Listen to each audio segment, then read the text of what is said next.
तर आज आपण बनवणार आहे शेवयाची खीर। जर तुम्हाला आवडली तर नक्की सांगा। त्यासाठी मी घेत आहे आधी दूध घेते मी आणि ते दूध आपल्याला तापवायचं आहे।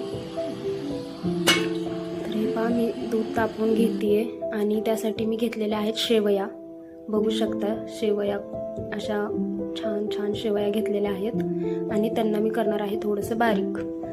त्यानंतर मी घेणार आहे काही ड्रायफ्रूट जसे बदाम, काजू आणि इलायची आणि थोडीशी साखर। आणि हे पहा इलायची वगैरे घेतलेली आहे। दुधाला उकळी आलेली आहे आणि ड्रायफ्रूट मी बारीक करून घेते अशा प्रकारे। हे पहा मग मी घेणार आहे कढई आणि थोडंसं शेवया आहे थोड्याशा भाजून। हे पहा अशा प्रकारे थोडंसं त्यांना लालसर करून हे पहा लालसर करून घेते मी थोडं। त्यांना काढले साईडला आणि 1 चम्मच तूप घेतलेला आहे मी। त्यात टाकणार आहे ड्रायफ्रूट टाकून घेतले, त्यांना थोडंसं लालसर करून घेणार आहे। हे पहा अशा प्रकारे आणि त्यात दूध ॲड करणार आहे आणि दूध ॲड केल्याच्या नंतर चवीनुसार साखर जेवढं तुम्हाला गोड हवे आहे आणि मग आपण मिक्स करून घेणार आहे सगळं।